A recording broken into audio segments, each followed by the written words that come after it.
Okay guys, tonight we got the 6x6 in the shop. Gonna do a little upgrade to this. You can see getting a little rain today, no snow, too warm for snow. Today the Ranger is gonna get a lift in the front. There's a 2-inch lift. Basically it's just a spacer that goes on top of the strut. Not sure why they call it a 2-inch, because if I remember right, they only give you 1.5 inches of lift, and if you measure the spacer, it's only 1.5 inch spacer. So I'm not sure why they call these 2 inches, but that's what they call them. Pretty easy to do. It's just putting this on top of your strut, on top of the strut there. These are pretty simple Rangers, these older ones. Measurement on the fender height, 27.5 inches, I would say, to the bottom of the deal. I'm just measuring from the ground to the top of the fender. Probably 28 inches on this side.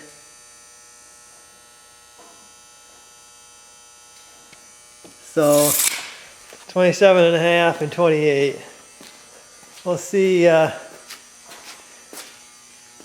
happens after the spacers. I didn't really know if I was gonna run these spacers or not. I've had them for a while, but the issue I'm running into is my tire is hitting right here on this bar. So I'm kind of getting sick of that. So I'm gonna try this. Supposedly the 6x6s, if you put the lift on the front, it actually helps with steering. I think the idea behind that is you raise the front up. It kind of takes some weight off that center axle, kind of making it more like a 4x4 instead of a 6x6, because both them axles are locked in all the time. So I guess that's the theory behind that. I guess I'm going to find out if it helps with the steering or not. So I'm going to get the hood open, because that's where you access the top of that strut. I got to open my, I take my bar off, open the hood, and start wrenching here.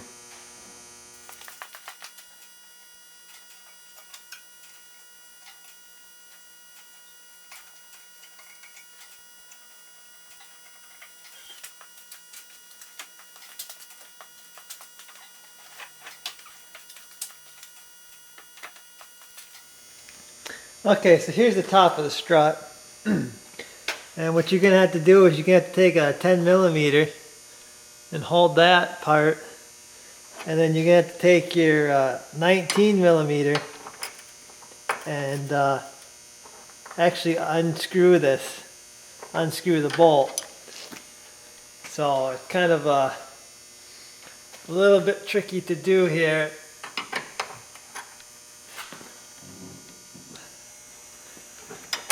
Okay, so this is real tricky.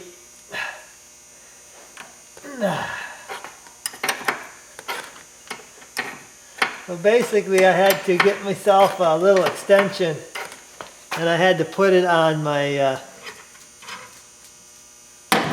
my wrench. Maybe I can zoom out. I had to get an extension there to be able to hold on to that smaller wrench to be able to get this bolt loosened up.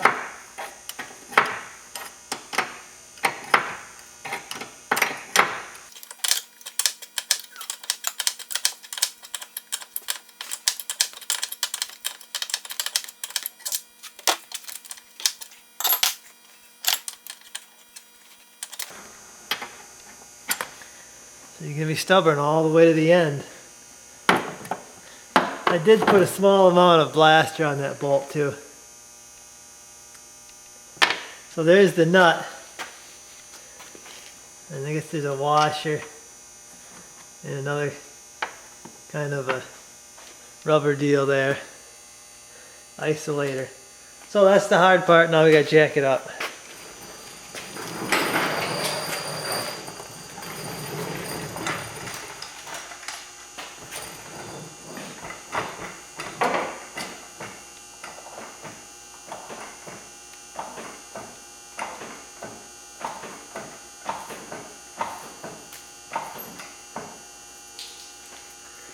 Okay, so you're going to jack it up, and you can see you get to a point where when you start jacking it up, that the shock is coming out of the hull, or the strut. So what you need to do is you need to jack this completely up,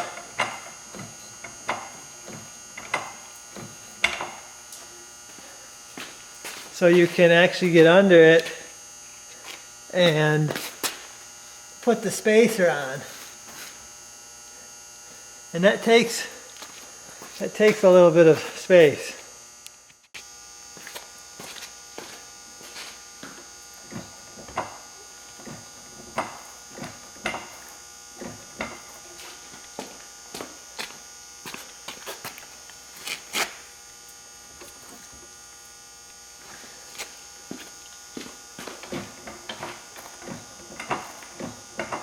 You need quite a little gap to actually get that spacer on.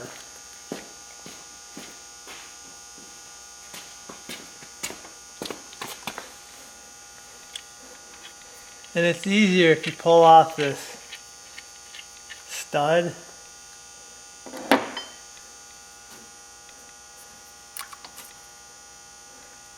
Also, there's a rubber piece right here.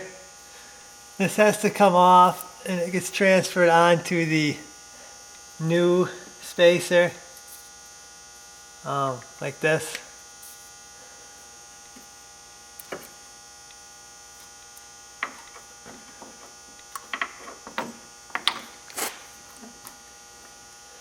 And now I'm going to have to go up more.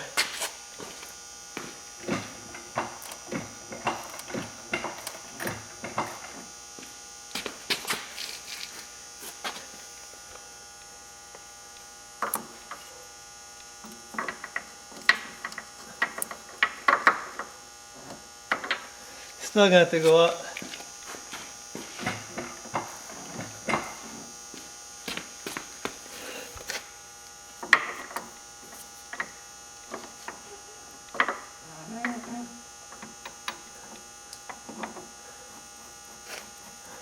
Okay, once it's able to be slid on there, you're gonna screw it down on top of it.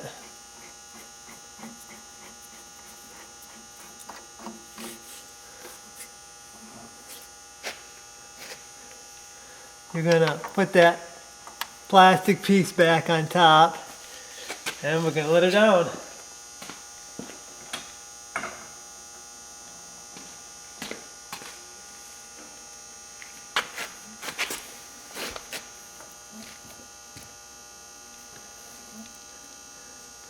I'm gonna try to guide it in as I let it down here.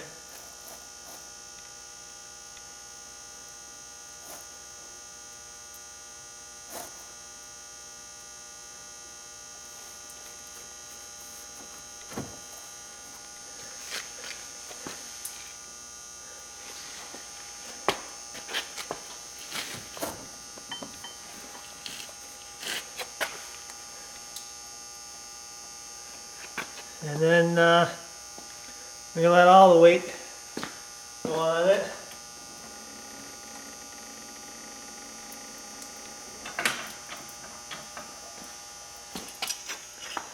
Okay, so now we can take the stud, install it,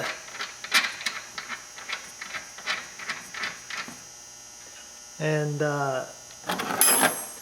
you can anti-seize is probably it's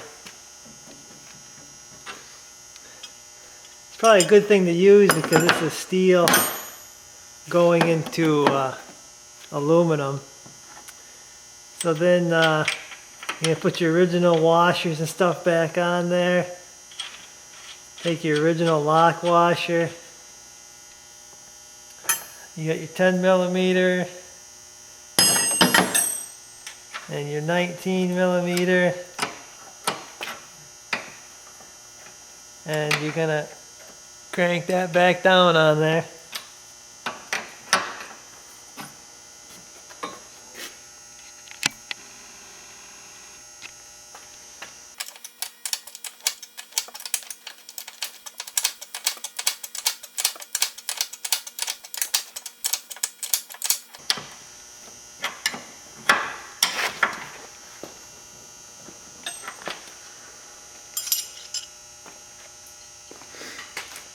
And there you go.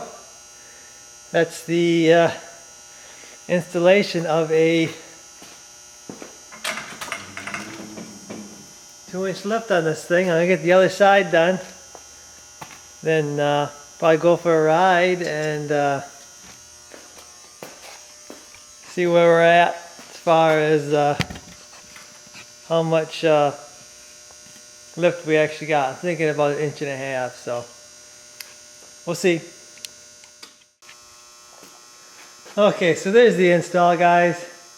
This is a very cheap, I believe about $30 for that kit. Very easy thing to do.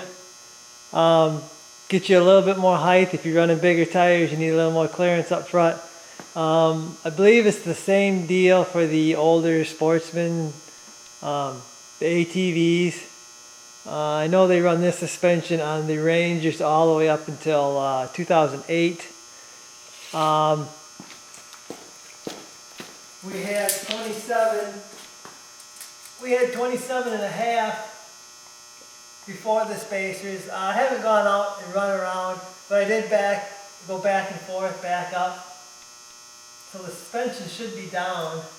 And we're at about 29 inches. So 27 and a half to 29 inches, like I said, it gives you 1.5 inches of total lift. Why they call it a 2-inch, I'm not sure, but that's what it's called if you want to look it up. It's a 2-inch lift.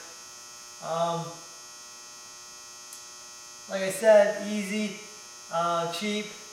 And then if you don't like it, or it does something that you don't want it to do, you can take it off. It's like I said, cheap, easy. You take it out, no worries.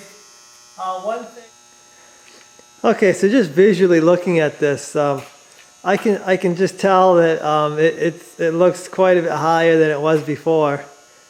A lot of you probably thinking 1.5 inches, that isn't much, but you know, 1.5 inches, if you got a stump or a rock underneath you, that could be the difference between, you know, getting hung up and not getting hung up. Same in the snow, you know, every inch, every bit of space you can get can help you get through whatever you need to get through. So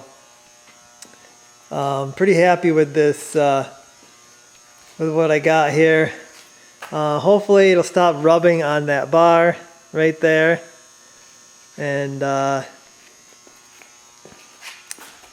I'll take it for a spin.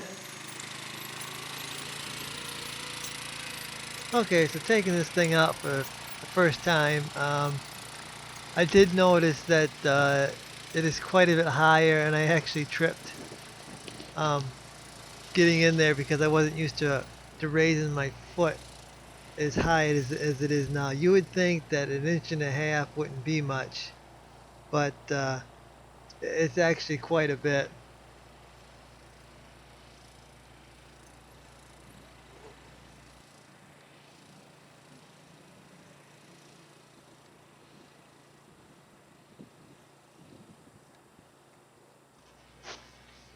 Okay, another thing I noticed that when I take a turn, seems to be a lot less tearing up going on. Again, that's probably due to the lifting the front, taking weight off that middle axle, because again, both of those rear axles are locked in. There's no way to unlock these older Rangers. The steering was a little easier to actually grab the steering wheel and turn. Anybody that has driven one of these older 6x6s, again with the rear axles locked in, they don't really steer the best.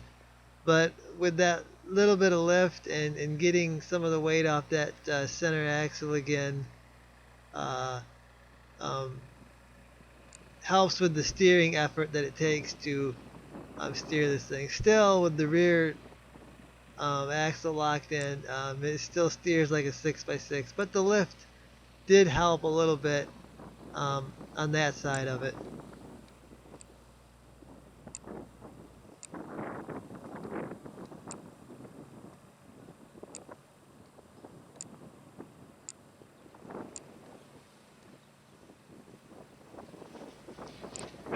Okay, so visually you can see that the Ranger is quite a bit higher in the front.